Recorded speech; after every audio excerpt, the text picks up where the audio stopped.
From our Chicago studios, this is the Muslim News on Muslim Network TV. Assalamu alaikum, I'm Samana Siddiqui. Our top story tonight: hate crimes against Muslims and Palestinians in Chicago have surged by 196% since last October, according to the Council on American Islamic Relations, or CAIR. The spike coincides with Israel's ongoing war on Gaza, with incidents reported in workplaces, schools, and public spaces. CAIR's Maggie Slavin highlights that people face backlash for showing solidarity with Gaza, facing punishment at work and sanctions on college campuses.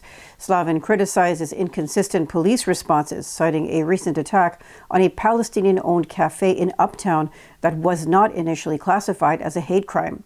She compares the current atmosphere to post-9/11 federal surveillance, calling the situation scary.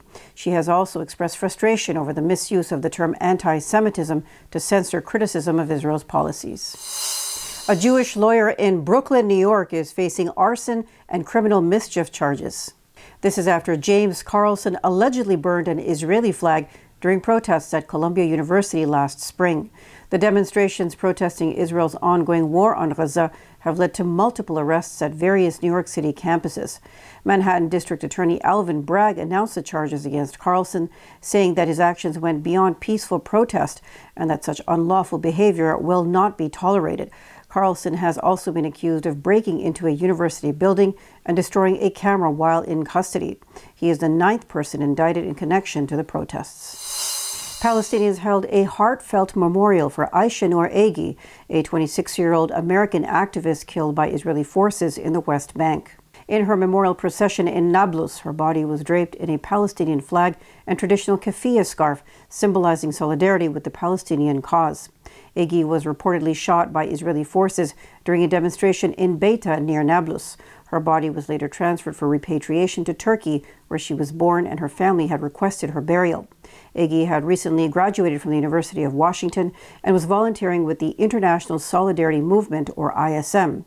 She is the 3rd member of ISM to be killed by the Israeli army, with Rachel Corrie, another American, bulldozed to death in 2003, and British national Tom Herndl shot in the head by an Israeli sniper in 2004.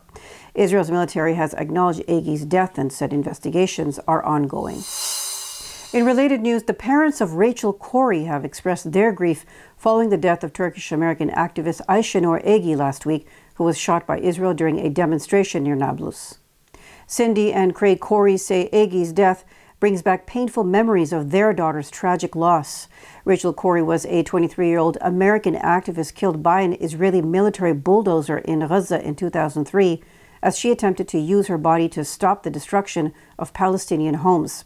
In an emotional interview on Democracy Now!, the Corries criticized the lack of accountability, calling Agi's killing a reflection of Israel's ongoing failure to conduct transparent investigations into such incidents. They echoed Agi's family's calls for an independent probe, saying that Israel's pattern is to cover up instead of investigating. The couple urged the U.S. government to enforce consequences for these actions and called for international involvement to ensure justice. The Corries also shared their fight for justice for their daughter and the U.S. government's attitude of closing its eyes to Israeli actions. Cindy and Craig Corrie have devoted their lives to their daughter's cause and founded the nonprofit Rachel Corrie Foundation for Peace and Justice. Jewish American director Filmmaker Friedland is being widely praised for her bold stance in support of Palestinians during her acceptance speech at last week's Venice Film Festival. Friedland, who won the prestigious Luigi de Laurentiis Award for Best First Film, used her moment on stage to condemn Israel's war on Gaza. She referred to the 336th day of Israel's genocide in Gaza and the 76th year of occupation, urging filmmakers to use their platforms to address Israel's impunity. Friedland's remarks were met with applause, as well as widespread support on social media, with many praising her courage and expressing interest in her award-winning film, Familiar Touch.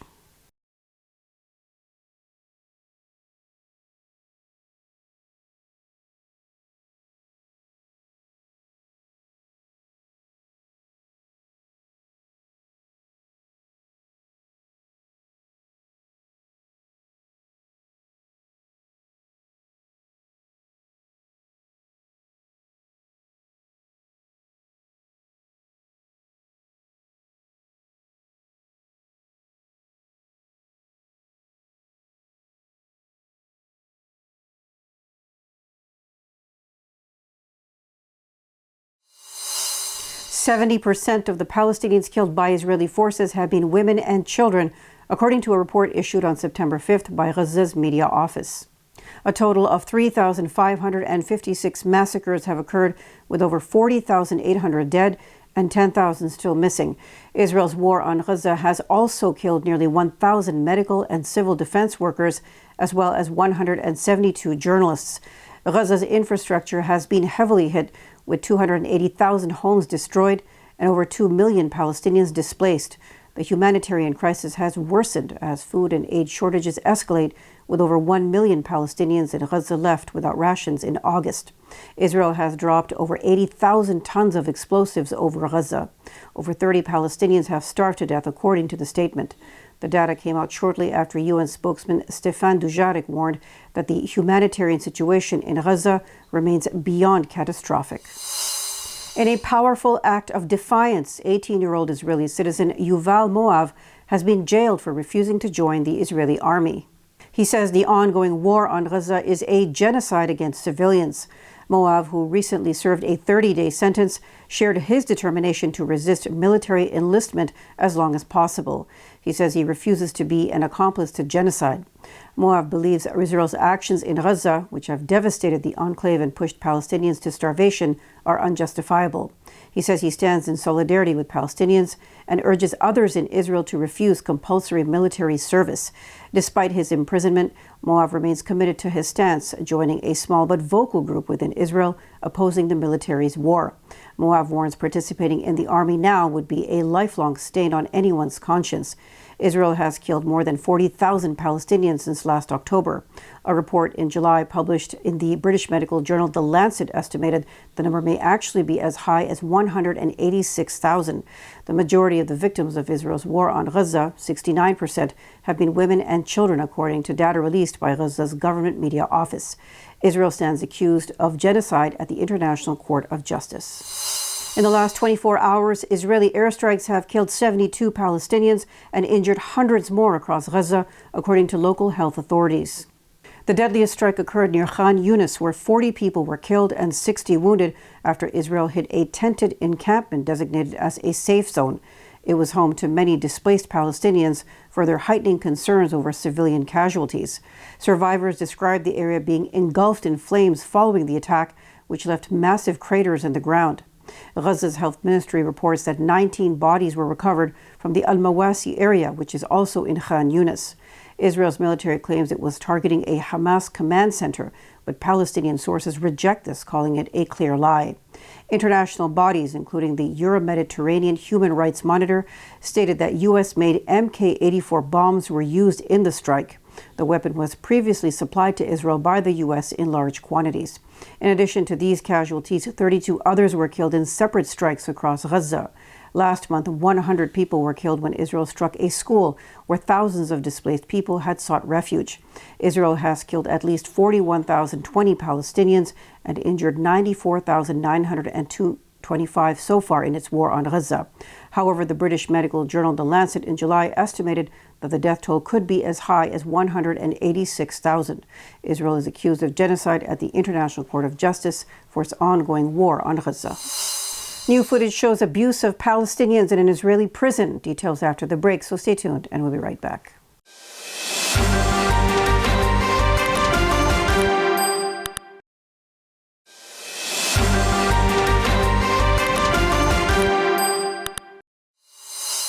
Welcome back.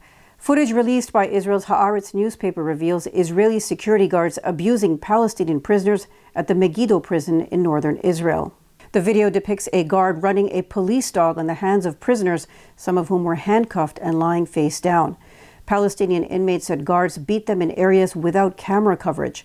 An unnamed senior Israeli prison service official acknowledged to the newspaper there is severe violence against prisoners in Megiddo. The service described procedures as routine. Hamas condemned the footage, saying it reveals the extent of hatred and sadism against Palestinians.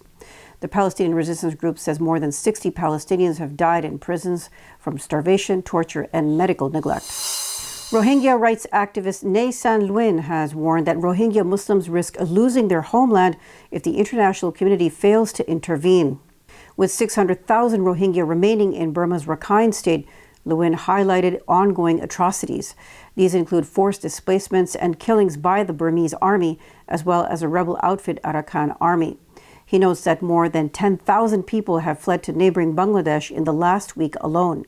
Lewin stressed the need for international action, including a UN Security Council resolution to prevent further violence and displacement. Without intervention, the situation could worsen, forcing hundreds of thousands more to flee. Lewin is urging Bangladesh to rally global support for repatriation efforts, warning that if no action is taken, the Rohingya might permanently lose their homeland. The death toll from floods and rains in Sudan has gone up to 205, with deaths from cholera reaching 185. Sudan's health ministry says about 268 new cholera cases have been recorded, including 6 deaths in the states of Kassala, Nile River, and Qadarif. This brings the total number of cholera cases in the 7 affected states to more than 5,000. On August 12th, the authorities declared cholera an epidemic in the country. As well, more than 26,000 homes have been destroyed, while 33,000 have been partially damaged due to floods and rain since June. The U.S. has proposed mandatory reporting requirements for the world's leading artificial intelligence developers and cloud providers. The proposed rules by the Commerce Department would require developers of the most powerful AI models and computing clusters to provide detailed reporting to the federal government. This includes reporting about developmental activities and cybersecurity measures, which involve testing for dangerous capabilities like the ability to assist in cyber attacks. Commerce Secretary Gina Raimondo says the proposed rule would help keep pace with new developments in AI technology to bolster America's national defense and safeguard national security. A federal indictment has revealed that a white supremacist group planned high-profile assassinations of a U.S. senator, a judge, and others. Leaders of the group, known as the Terrorgram Collective, allegedly incited followers to commit hate crimes against Black and Jewish people, immigrants, as well as the LGBTQ+ community. 2 of the extremist group's leaders, Dallas Humber and Matthew Allison, face 15 counts each. The indictment also said the duo created, edited, and distributed a digital publication that gave instructions on how to run a terror cell, determine targets to attack, and a guide for creating bombs and explosives. Charges include soliciting hate crimes and providing support to terrorism. Prosecutors say Humber and Allison encouraged attacks on infrastructure to fuel a race war and societal collapse. They also said multiple attacks or planned attacks in recent years can be tied to the group. The UK government designated the Terrorgram Collective as a terrorist group in April, according to the UK Interior Ministry website. In a groundbreaking collaboration, scientists from China's Renmin Hospital and Yale University have developed a promising treatment for glioblastoma, the deadliest brain cancer. Their research, published in the journal Small Science, highlights nanoparticles capable of identifying and attacking tumor cells in mice. The innovation uses something called bardoxolone that successfully penetrated the blood-brain barrier, which has been a key challenge in treating brain cancers. This new drug disrupts crucial molecular processes that allow glioblastoma cells to grow, offering renewed hope for patients facing this aggressive form of cancer. With clinical trials expected soon, the discovery could mark a major step forward in treating glioblastoma. That's all from our Chicago studios tonight. Thank you for watching Muslim News. We are a community channel dedicated to bringing you news you can trust. Please like, subscribe, share, and comment on what you thought of today's coverage. Thank you. You can donate now by visiting muslimnetwork.tv/donate. For more content, keep watching Muslim Network TV. Salam.